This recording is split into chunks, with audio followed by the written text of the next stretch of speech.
Hace unos 70.000 años, organismos pertenecientes a la especie Homo sapiens empezaron a formar estructuras todavía más complejas llamadas culturas. El desarrollo subsiguiente de estas culturas humanas se le llamó historia.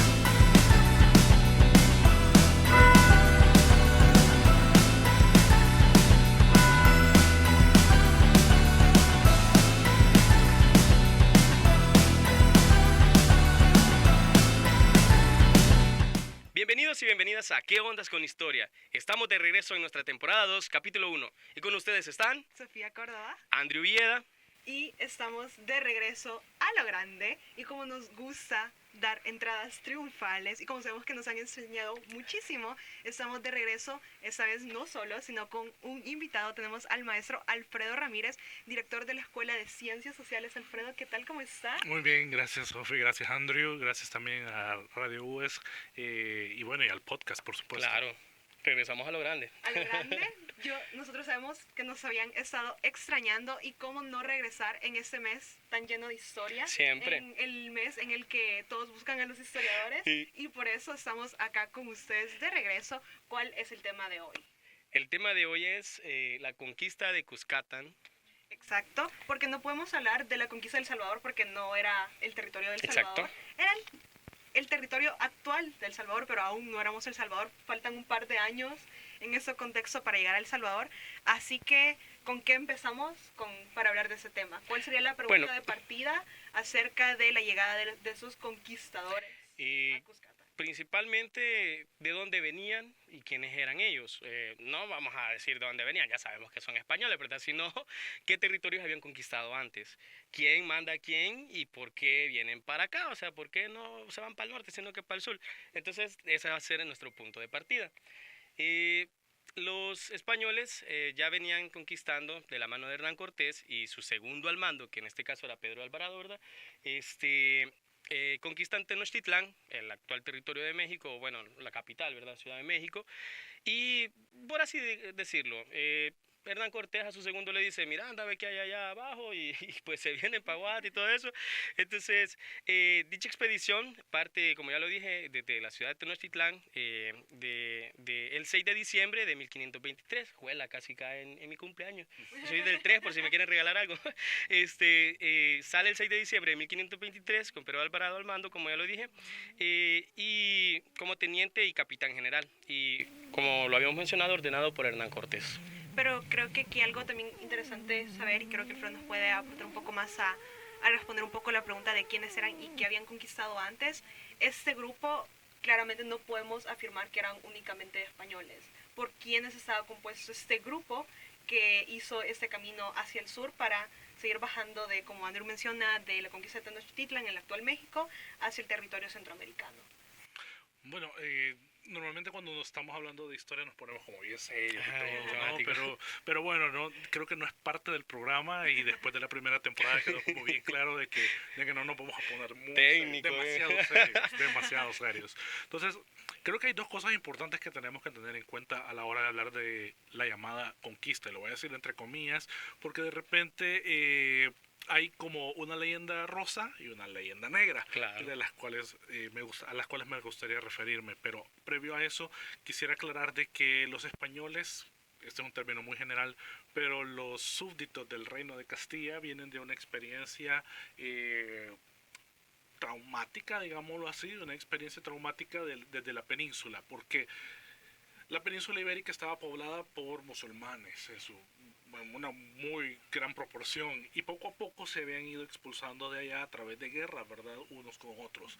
Es bien difícil en historia quitarnos de la cabeza la idea de buenos y malos. Exacto. Pero quiero que ustedes entiendan y que el público entienda, ¿verdad? Obviamente que los súbditos del Reino de Castilla habían quedado en una esquina, o sea, en el norte de la península, y poco a poco iban ganando territorio. Para ellos era una guerra justa, y en ese sentido se veían como víctimas de que los musulmanes los habían acorralado en la península. Entonces ellos vienen de esa experiencia más o menos 700 años en el que la población musulmana había poblado la península. Yo no puedo decir quiénes eran los buenos y quiénes eran los malos, solamente puedo decir de que a través del catolicismo y a través de una protoidentidad, digamos, ¿verdad?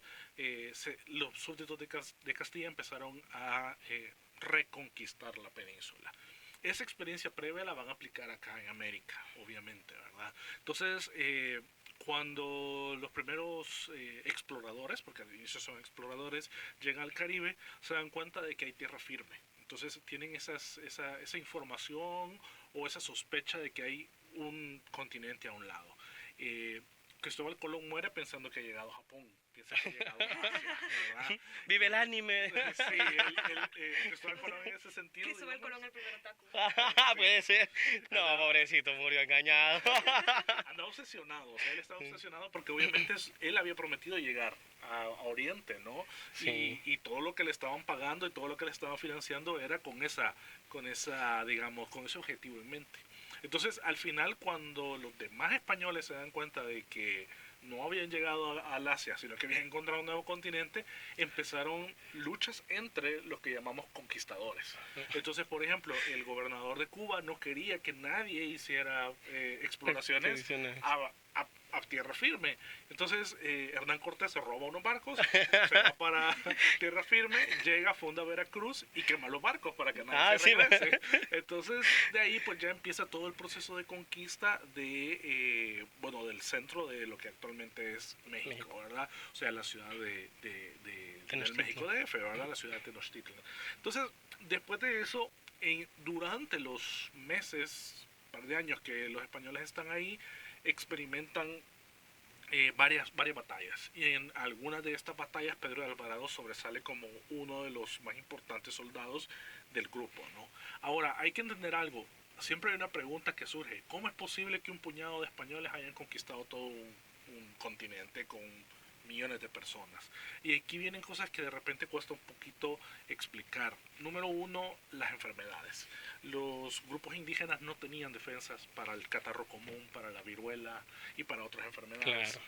De hecho, tenemos testimonios de pueblos indígenas en Guatemala que hablan de que las epidemias llegaron antes que los conquistadores. Ellos no habían visto ningún conquistador blanco, ningún español, ¿verdad? Y ya había llegado la epidemia, ya los estaba matando la epidemia. Entonces, eso fue realmente duro. Lo otro es los estilos y el armamento de batalla, ¿verdad? Para los españoles era eliminar al enemigo, para los grupos, para los castellanos que llegan, ¿no?, al inicio, es eliminar al enemigo. Para los indígenas era neutralizar al enemigo, que es muy diferente, no significa quitar la vida, ¿verdad? Entonces hay estilos de lucha diferentes, también hay armamento diferente.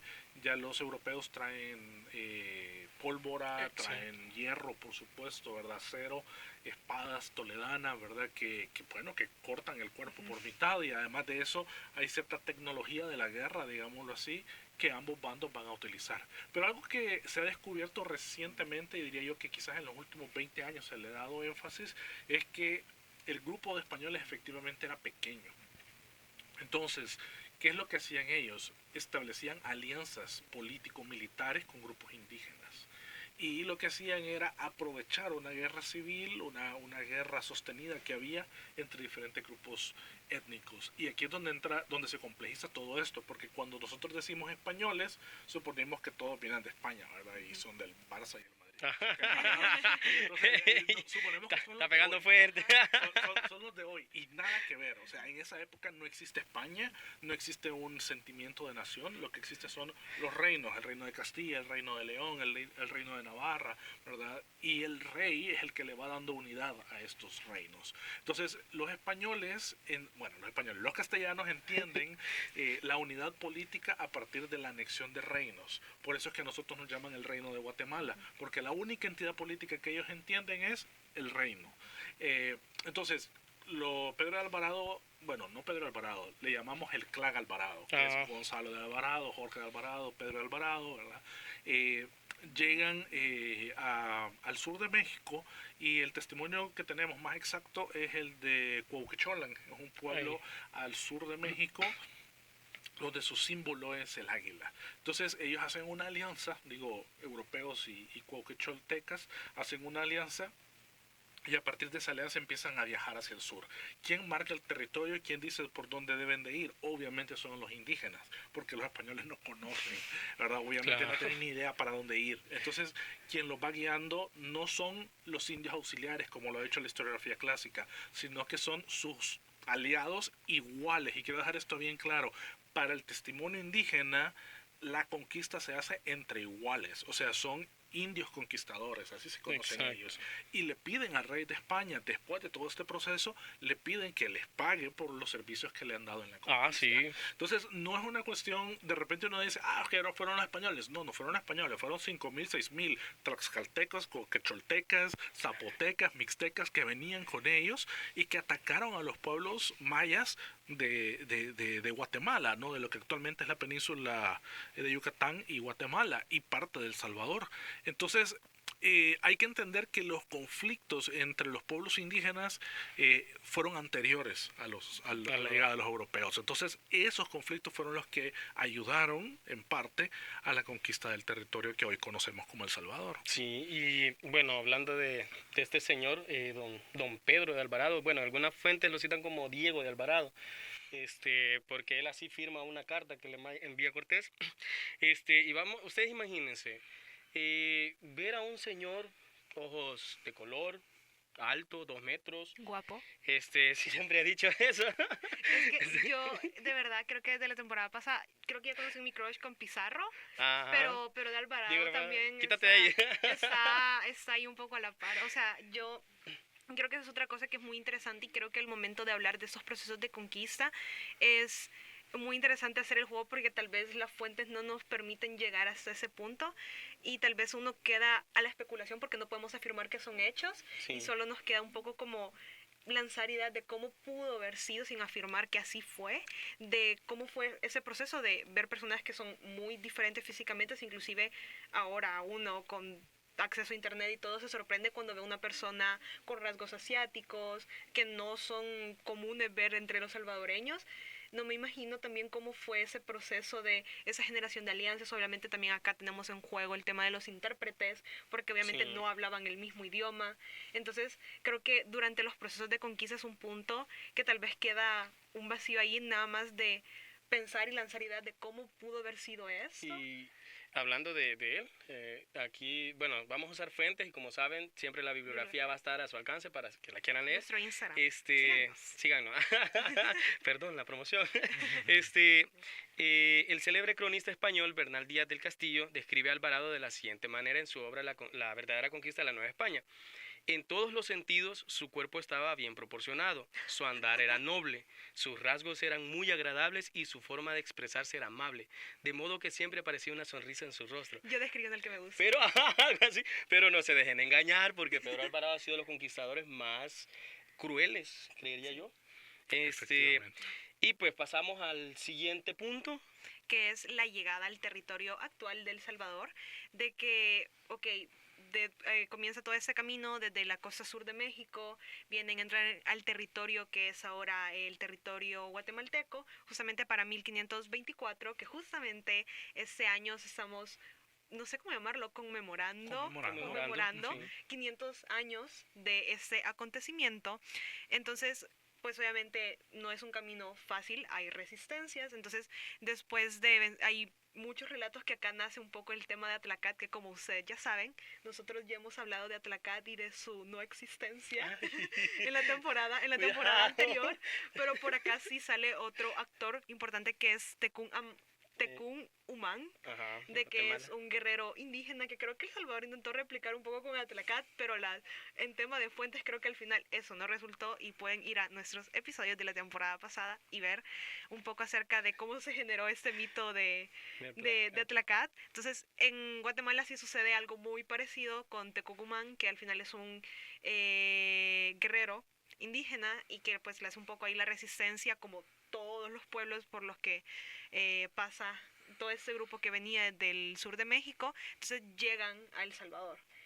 ¿Qué sucede con la llegada a El Salvador? ¿Cómo es ese proceso? ¿Qué resistencias hay? ¿Qué cosas sabemos de esos enfrentamientos que hay de este grupo en el territorio salvadoreño y qué sucede, y también vamos a llegar al punto de qué sucede con la pierna de Alvarado acá en El Salvador. Spoiler, lo dejaron cuico.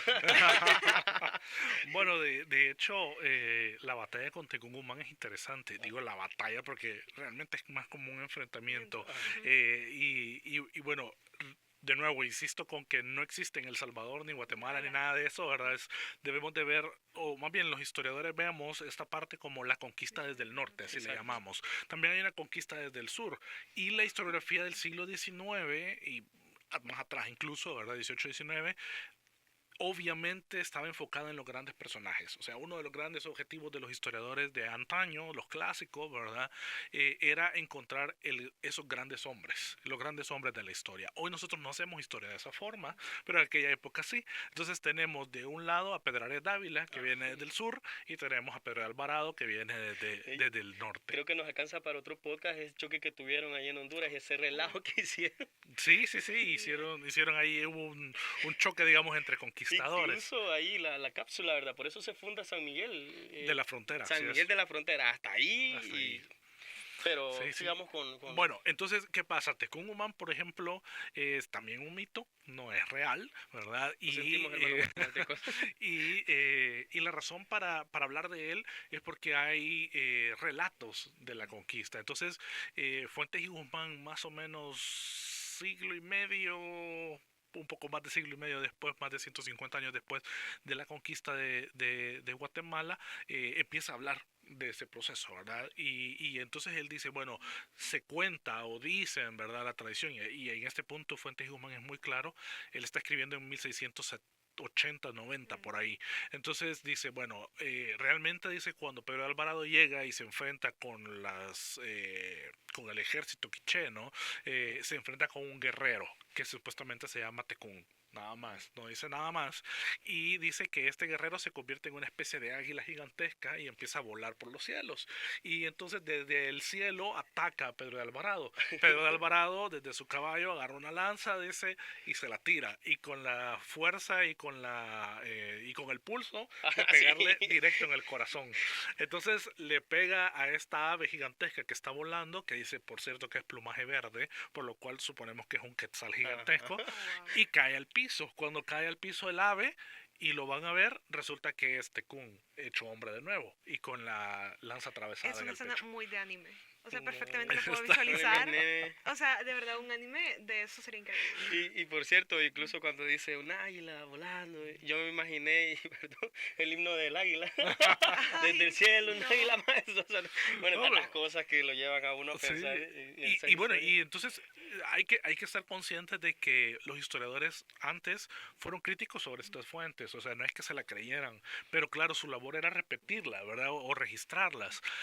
Con el tiempo nos hemos dado cuenta de que no hay una fuente histórica fidedigna que nos diga de que de verdad ese líder o ese general del ejército quiché se llamaba Tecungumán. Por lo tanto digo, bueno, es un mito, es un símbolo de la resistencia indígena en Guatemala. En El Salvador pasa algo similar. Se supone que Pedro de Alvarado, una vez ha pacificado, dice él, en sus propias palabras, pacificado Cuauhtemalán, que es el nombre náhuatl de Guatemala y de la metrópoli quiché, pues deciden venir hacia El Salvador. Y cuando viene a El Salvador, el primer encontrón que se tienen es en Acajutla.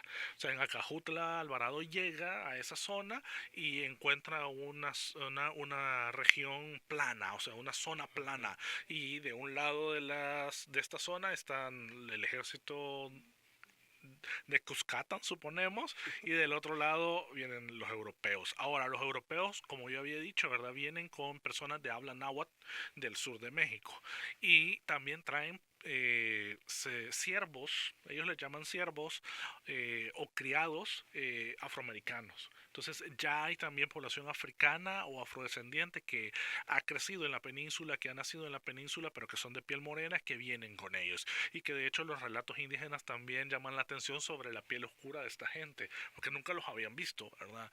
Entonces Pedro Alvarado ahí hace como una estrategia de guerra en la cual aparentemente se va acercando a ellos. y después gira por completo y empieza a correr de forma de hacerles creer al ejército indígena de que está huyendo. Entonces ellos corren detrás de ellos. Entonces dice Pedro Alvarado, cuando ya venían cerca, tan cerca como las colas de los caballos, ¿verdad? Nos dimos vuelta y los atacamos. ¿Por qué? Porque él sabía que si lo atacaba de frente en el primer momento, podían huir a las montañas y ahí no los iban a poder alcanzar, porque claro, los caballos no podían subir a la montaña. No tenían doble extracción. Sí, entonces es un enfrentamiento duro. Pedro Alvarado no dice que sea una batalla ganada necesariamente. De hecho, a él le cuesta una pierna, ¿verdad? Es decir, hay un guerrero, no sabemos quién es, aunque la tradición dice que se llama Tonal, ¿verdad? Pero no tenemos ninguna prueba de eso. Pero hay alguien, ¿verdad? Un indígena o no sabemos, tal vez varios, pero un indígena logra tirarle una flecha y dice Pedro Alvarado que le atraviesa la pierna y lo deja pegado a la silla. Ahora, eso también es como... Hay que tener cuidado, ¿verdad? Sí, es como un poquito exagerado. Imagínense cuánta fuerza necesitaría un ser humano para poder estirar, ¿verdad? El arco, lanzar la flecha y qué tipo de flecha tendría que ser para atravesar el fémur y quedarse trabado en la silla. O sea, yo creo para que mí, ahí Pedro Alvarado estaba diciéndole a Hernán Cortés, mira, pues, quizás alguna heridita fue con... ¡Ayuda!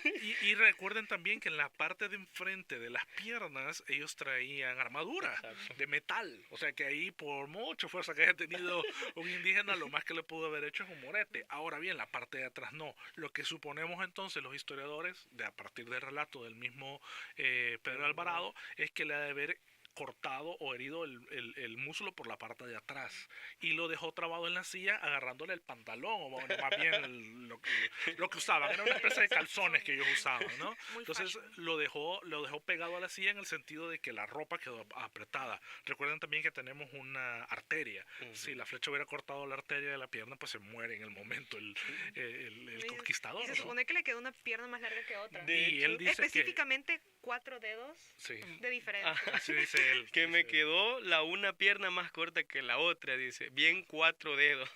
O sea, Bien medidito. ya me imagino así, no sé cómo Pero hizo para cuando venir. alguien mide uno que la 2 altura, metros, sí. creo que uno no resiente eso. Entonces cuando caminaba era 2 metros, 1,96. 2 metros, 1,96. Bailado, caminaba bailando. Así que eso fue el primer encontronazo, es decir, para Pedro Alvarado tampoco fue tan fácil, digámoslo en ese sentido. Después hay otra batalla en Tacuzcalco, que ahí pues, Pedro Alvarado dice que solo observa la batalla porque está todavía herido, ¿verdad? Y no puede involucrarse en la batalla. Y finalmente en Atehuán o Ateos, como lo conocemos hoy en día, ¿verdad? Encuentra a unos mensajeros indígenas.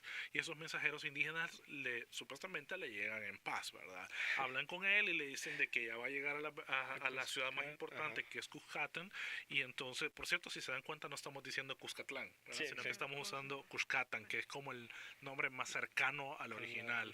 Y entonces Pedro Alvarado dice, bueno, está bien, me van a recibir bien. Y de hecho él llega a San Salvador, a Cuscatán, llega a Cuscatán y dice él que cuando llegó fue bien recibido, pero que después cuando ya entró a la ciudad, que él dice es de Calicanto, la encuentra vacía.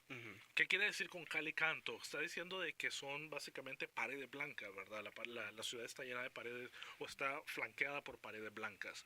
Entonces se interesa mucho por esa ciudad y bueno, la población ha huido básicamente. Entonces lo que él encuentra son solamente mensajeros y habla o dialoga con estos mensajeros.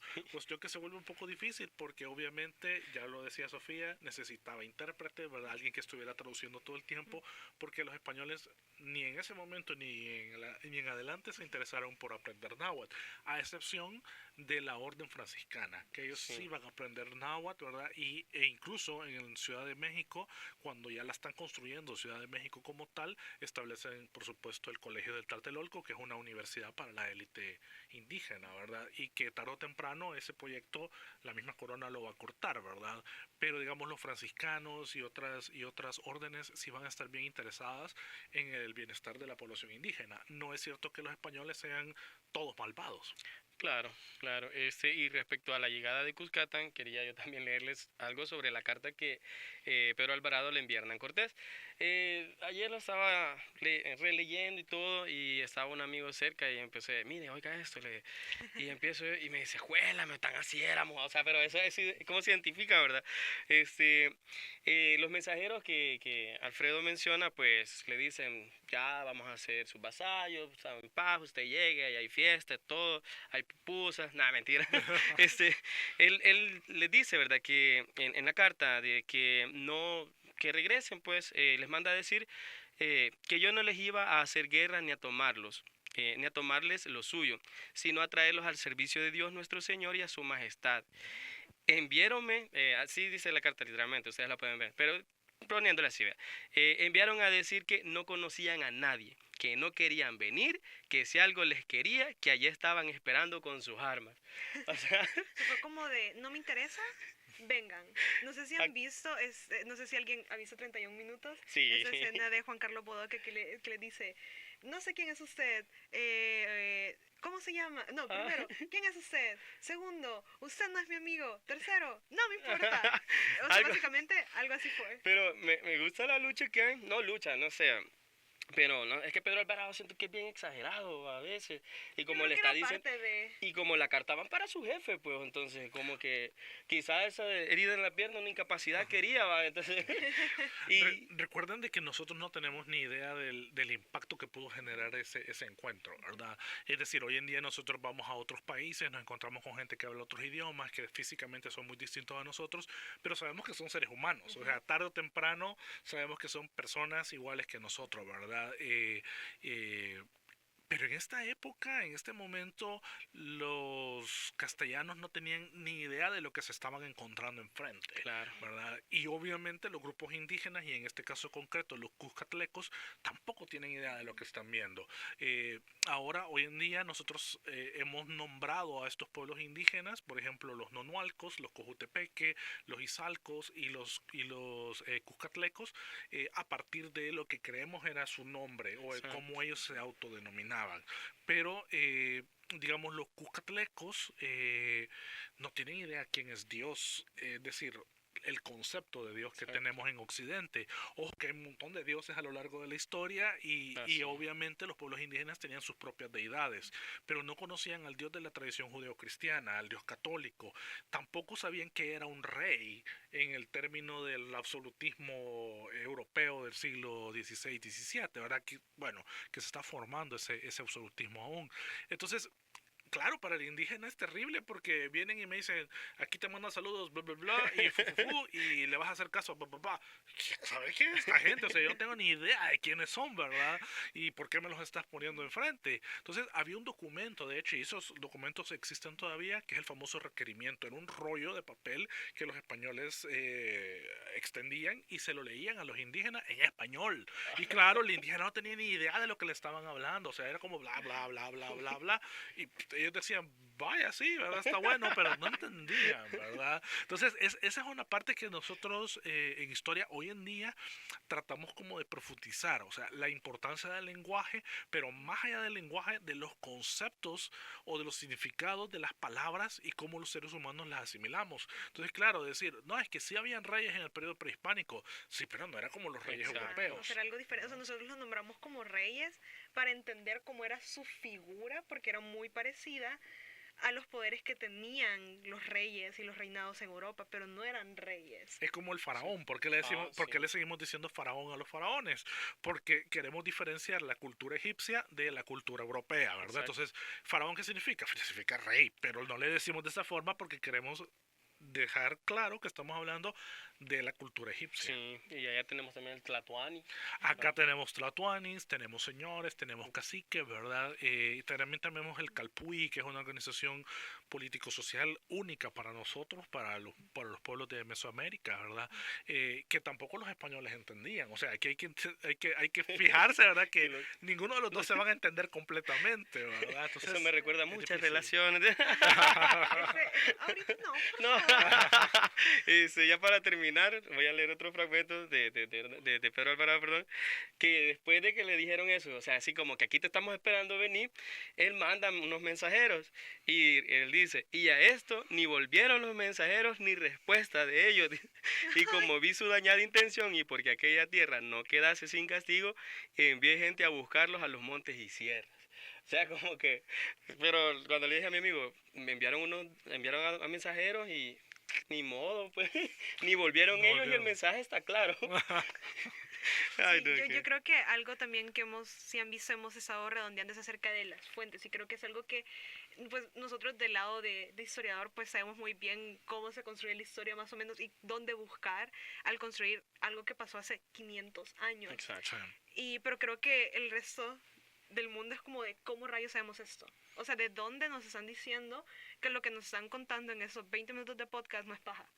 O sea, ¿cuáles son las fuentes que Y- nosotros tenemos y- para llegar a esto? Y además, ¿cómo sabemos que las otras fuentes no son reales? O sea, ¿cómo Exacto. podemos autorizar una u otra, verdad? Y claro, eso es bien importante. Miren, la verdad es de que la fuente más importante y la que se ha conocido desde hace años son las dos cartas que Pedro de Alvarado le escribe a Hernán Cortés para informarle de su quehacer en esta región. De los relajos que anda Entonces, haciendo. de los relatos que anda haciendo. Entonces, eso es lo que he estado leyendo, Andrew, ahorita, algunos fragmentos de las cartas.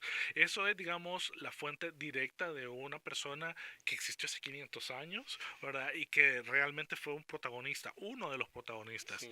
De hecho, hoy en día, a partir de documentos indígenas, sabemos que quizás Jorge de Alvarado fue el más importante de los conquistadores en la región. O sea, Pedro Alvarado sí llega en junio de 1524 a esta zona, ¿verdad? Y a finales de junio de 1524 llega a lo que actualmente conocemos como El Salvador o San Salvador, pero regresa a Guatemala. Digamos, no quiero decir fracasado, pero regresa a Guatemala Y sin patojeando. haber logrado dominar el territorio. Exacto. Entonces, ¿qué es lo que hace en el resto del 24? Tiene que esperar a que pase la temporada de lluvia, digamos septiembre, octubre más o menos, y después de eso empieza a mandar misiones, ¿verdad?, hacia esta zona. Ahí quizá el conquistador más importante es su hermano Jorge de Alvarado, que al final es quien está llegando a esta zona constantemente, o sea, es decir, a El Salvador, ¿verdad? Entonces, ¿cuáles son las fuentes? Tenemos fuentes documentales, la de Pedro de Alvarado, tenemos las cartas del Cabildo de Guatemala, donde se habla que San Salvador para marzo del 25, mayo del 25 ya existe San Salvador. Entonces tenemos esa certeza también. Pero aparte de eso, no tenemos mayor cosa. Tenemos también, por ejemplo, el sitio de Ciudad Vieja, el sitio arqueológico Ciudad Vieja, allá en Aguilares, entre Aguilares y Suchitoto, y ese sitio nos da un montón de información sobre los primeros años que los españoles les tocó vivir en esta zona, que no fue nada fácil. No. Es decir, fue una mezcla entre, por ejemplo, tecnología indígena y tecnología europea, comida de también, ¿verdad? Ellos estaban acostumbrados a los quesos, a las carnes saladas, al vino, y nada de eso había aquí. Entonces tuvieron que Y pura adaptarse. caña rica. Patrocinen o nada. Bueno. Universitario. No, es mentira, es mentira, es mentira. ¿En qué estábamos? Entonces tenemos sitios arqueológicos y tenemos documentos. Una de las cosas más apasionantes para mí actualmente son los lienzos. Tenemos Sí. el lienzo de Coquecholan, el lienzo de Tlaxcala y tenemos también el memorial de Sololá. Es decir, tenemos fuentes indígenas que nos hablan de este periodo, y ahí es donde sabemos de que las descripciones de Pedro Alvarado no estaban totalmente disparadas, digámoslo así, ¿verdad? Porque los mismos indígenas le llaman Tonatiuh. Entonces, ¿por qué Sí. le dan ese nombre? Porque es amarillo como el sol, ¿verdad? Porque su caballo es amarillo como el sol. Entonces ellos Como les decía, muy lo, guapo. lo ven, ¿no? Lo admiran, digamos, ¿verdad? En ese sentido, al ser tan distinto a ellos. Sí. Entonces, las fuentes documentales indígenas lo que nos ha ayudado a entender ahora es que no son los europeos los que lideran el proceso que hemos llamado hasta el día de hoy de conquista, sino que más bien ellos son un actor clave. Yo digo a veces, son como las fuerzas especiales, ¿verdad? Es decir, las batallas o los conflictos, ¿verdad? Que finalmente terminaban en enfrentamiento, muchas veces fueron lideradas o fueron iniciadas por los mismos pueblos indígenas, ¿verdad? O sea, que hay una guerra entre pueblos indígenas. El problema es que nosotros hemos romantizado a los indígenas y decimos, pucha, que los indígenas, pobrecitos, ¿verdad? Ellos eran los buenos. No, señores, no hay ni buenos ni malos en la historia, solo tenemos personas con intereses. Exacto. Entonces, lo que tenemos es, por supuesto, un grupo maya, un grupo náhuatl, ¿verdad? Y tenemos el grupo que estaba en la zona del oriente guatemalteco, todo El Salvador básicamente y parte de Nicaragua, que son nahuablantes, pero no son los mismos náhuatl. Náhuatl es un criterio lingüístico, no son los mismos náhuatl del sur de México. Entonces, hay batallas entre ellos. Hay choques. Lo que ellos hacen es, estos españoles traen pólvora, tienen hierro, tienen acero, perdón, vamos a ocuparlos, vamos a llevarlos a la batalla porque con ellos podemos ganar. En el lienzo de Cuauhtémoc hay una imagen que es sorprendente. Son personas castellanos, ¿verdad? Con barba, ¿verdad? Pero con tocados indígenas, disfrazados de águilas, con tocados indígenas, plumas indígenas. Entonces viene y los indígenas, que son miembros del ejército también indígena, llevan espadas de acero. Sí. Entonces uno dice, qué interesante, jamás había pensado que un español se fuera a poner un traje de jaguar o un traje de águila, ¿verdad? No lo vemos así, no lo Intercambio imaginamos. cultural. O sea, esa totalmente. mezcla, Esa mezcla desde el primer momento, pero también con fines militares, no de conquista, sino de lucha abierta con otros grupos. Ajá, o sea, no sé, ya me imagino así como que, ¡ay, qué chivo ese traje! Me lo voy a probar, ya me queda chivo. Mira, Yo quiero el toma mi jaguar. espada. Después, toma mi espada, a ver qué bien chivo trabajar. Que él así como, no, sí. Ajá, No, exacto, ¿verdad? Uy, ya. Entonces es interesante porque al final, digamos, cuando volvemos a repensar este proceso, nos damos cuenta que no son los españoles contra los indígenas y no hay buenos y malos, sino que lo que tenemos es una realidad extremadamente compleja donde Claro. diferentes grupos humanos, ¿verdad?, van a seguir intereses propios. Y Exactamente. creo que llegando un poco a la conclusión, creo que en cuando es septiembre y a uno le toca desfilar, le toca exponer, le toca salir a recitar el nombre de todos los próceres, próceres. nosotros nos decimos, eso pasó hace tanto tiempo, ¿por qué lo seguimos hablando? Eso pasó hace 500 años, ¿por qué lo seguimos hablando y por qué es importante comunicar y transmitir esta información? Bueno, primero porque hablamos español, no estamos hablando náhuatl, es decir, algo que tenemos que entender es que culturalmente los salvadoreños del 2024 estamos más cercanos a los castellanos del siglo XVI que a los indígenas. Exacto. Es una realidad. Ahora, con eso no quiero decir de que tenemos que empezarnos a creer españoles. No. Quiero que entendamos que salvadoreños y españoles somos una creación del siglo XIX. En aquella época, ¿verdad? Lo que tenemos son castellanos que llegan a esta zona y que empiezan a transmitir su cultura o sus rasgos culturales dominantes como el lenguaje y la religión. Entonces, al día de hoy, nuestro calendario anual está marcado por infinidad de fiestas, ¿verdad? Religiosas, principalmente católicas. Tenemos un idioma que es el idioma español. Nuestra visión del mundo es una visión del mundo occidental, Exacto. europea, ¿verdad? Estamos marcados por esas iniciativas o por esas características más bien europeas. Ahora bien, también tenemos mucho indígena dentro de nosotros y tenemos que entenderlo y aceptarlo. Y también tenemos mucho africano, ojo, ¿verdad? Uy. La sopa de patas, las tostaditas de plátano, ¿verdad? También tenemos la música, por supuesto, pero también tenemos desde el lado indígena un sinfín de palabras, que si por ejemplo nosotros viajamos a España nos vamos a dar cuenta de que tenemos grandes aportes del náhuatl a la humanidad. Ojo con esto, ¿verdad? El aguacate. Es súper importante entender que hay grandes aportes del náhuatl y de la cultura Exacto. náhuatl a la humanidad, no solo El Salvador, también el aguacate es uno, pero ¿y qué me dicen del chocolate? Ajá. ¿Verdad? O sea, el cierto. chocolate es una palabra náhuatl El que chile, se ha la convertido. papa. Pero digamos, uno es los ingredientes, otra cosa es la palabra en sí, o sea, el Ajá. concepto, ¿verdad? Que se viene heredando. Por ejemplo, ¿cómo le decimos nosotros al vidrio quebrado? Huiste. Gracias, náhuatl. Ese es náhuatl para espina. Entonces por eso nosotros le decimos así. Pero claro, cuando nos vamos a otras regiones no le van a decir huiste, No. porque no hablan náhuatl, o sea, no es un territorio con tradición indígena. Entonces tenemos una impronta muy profunda de cultura indígena que la vamos llevando con nosotros, ¿verdad? Pero también tenemos, y es más evidente, la cultura occidental, en este caso, digamos, castellana o la herencia castellana. Tenemos que aprender poco a poco, tenemos que aprender y entender que somos seres humanos herederos de diferentes culturas. Claro. Si no llegamos a entender que somos herederos de diferentes culturas, no vamos a lograr tolerar las diferencias y estar en un mundo intercultural, ¿verdad? Yo creo que ese punto de la interculturalidad, creo que es el punto clave en esto. Y al regresar a esos momentos, creo que quedemos en cuenta de que nosotros, en la actualidad, somos una mezcla y somos resultado de un sinfín de mezclas, de cosas que pasaron en la historia que permitieron que estuviéramos acá el día de hoy. Así, Sí. y para tal vez como transformarlo a palabras cotidianas, o sea, todas las decisiones que nosotros tomamos, hay un porqué. O sea, ¿cuáles eran las Claro. posibilidades de que el día de hoy estuviéramos acá grabando 3 personas que se desconocían hace un par de años? Entonces, todas esas cosas, si lo transformamos ya en un espacio histórico, son todas esas cosas que van formando nuestro presente Así y van es. construyendo un poco de lo que nosotros somos. Y creo que justamente ahí está la importancia de hablar de esos temas, así que no se aburran, no se arman esas clases de No sé, sociales. por favor. Prometemos mejorar esas Sí. clases de sociales en el futuro. Es que a vamos veces nos gana un mejorarlas. poquito.